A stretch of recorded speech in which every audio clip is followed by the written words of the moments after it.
8 years ago, I borrowed £40,000 to invest in the stock market. It's by far the worst financial mistake I ever made, and it took me years to rectify it. I wanted out of the corporate world. I was working in the city in finance, typical 9 to 5, paid reasonably well, but I wanted more. I started looking at every side hustle under the sun and ended up working for a prop firm doing Forex trading.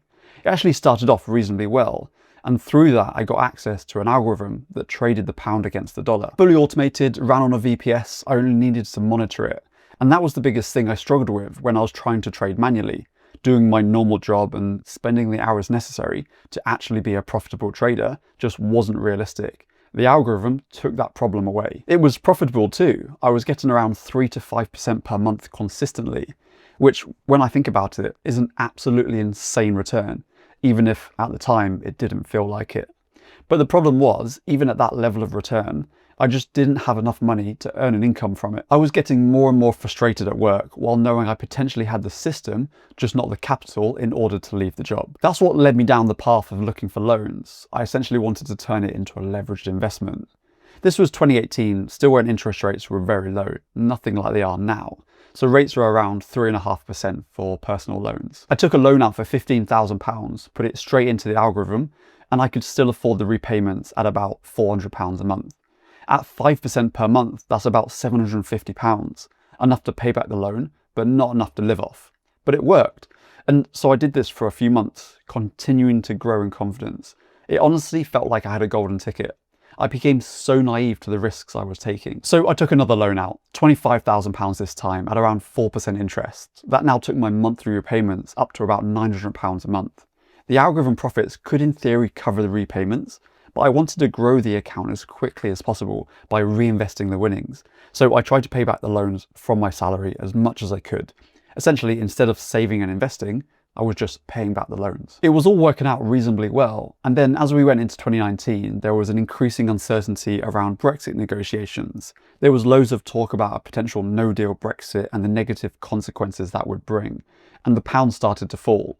The government was pushing so hard for a deal to be done, almost in whatever form that looked like, and it was really negative for the pound. The algorithm was actually still performing well, and if anything, it was actually benefiting from the increase in volatility. But because the currency was almost moving in what felt like a straight line downwards, I started placing some extra manual trades on top. I was shorting the pound against the dollar, and because it was moving so fast in one direction, it almost didn't matter when you got in, as long as you had enough space to ride out a little bit of volatility. It would eventually move in your favor. It almost became like there was no skill involved. You could just place a trade and the next day, or even a few hours later, you could exit in decent profit. It was also mad how quickly I got used to having that amount of money in my account and almost forgetting that it was borrowed, plus the risks I was taking. So I kept placing these shorts, and when the market moved against me, I would just double down and keep placing more trades at higher and higher entry points.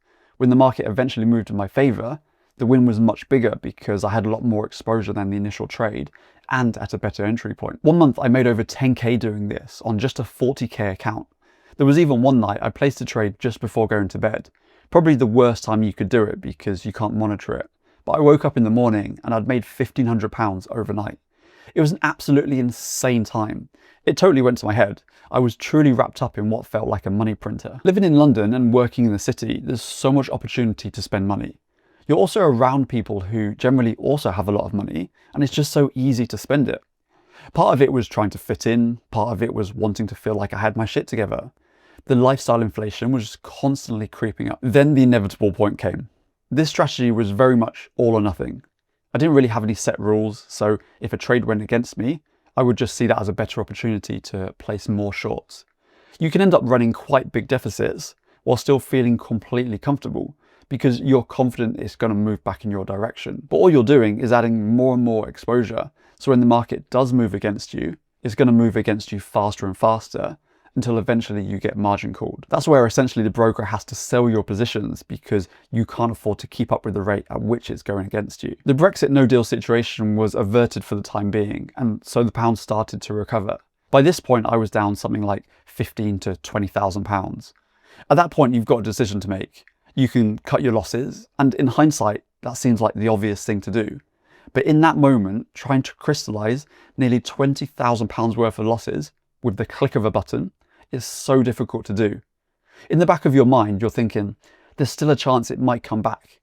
And then the other thought creeps in, well, -20 is going to be so painful. Is -30 or -40 really that much worse? This whole thing is pretty much over either way. So I convinced myself to let it run, because that was the only opportunity I had to not take a loss at all. It's that all or nothing mindset. And then of course, over the next few days, it continued to move against me. I got margin called and lost it all. It doesn't really hit you all at once. The realization of the enormity of losing that much money. It's just numbers on a screen. It doesn't feel real. You don't fully appreciate what's actually happened. Then it starts to sink in. I had nearly £1,000 a month to pay back on the loans and no collateral, nothing to show for any of it. Still nearly £40,000 to pay back. Even thinking about this now, it's so insane that I even got myself to that point. But there were so many stepping stones to get there. And it was so easy, starting off quite conservative and then month by month, just taking on more and more risk until you end up at a point of no return. I was extremely fortunate that this all happened at the end of 2019, just before the COVID lockdowns. I was able to keep my job while working from home, and I was fortunate enough to be able to move back in with my parents, which removed virtually all of my outgoings apart from the loans. Without that, without being able to live with my parents, I don't know what I would have done. Over the next few years, I was able to pay back both loans. A truly horrible experience, but a massive life lesson. In the hunt for a shortcut, I put myself back 4 or 5 years. When you want something so badly, it's so easy to look for confirmation bias. You can Google anything in a way that will agree with your existing view. Even AI these days is pre-programmed to be agreeable. It happens with investing decisions all the time. You want your theory to be right so much, you look for reassurance rather than looking at the other side. The worst investing decisions will rarely feel like bad decisions when you're making them. They feel obvious. They feel like the smart move, and that's exactly when you need to pause and properly review the counter argument. If you made it this far, I appreciate you watching. Just a raw and honest take from me. I'd love to hear if you've had any similar experiences. Let me know in the comments down below. I'll catch you in the next one.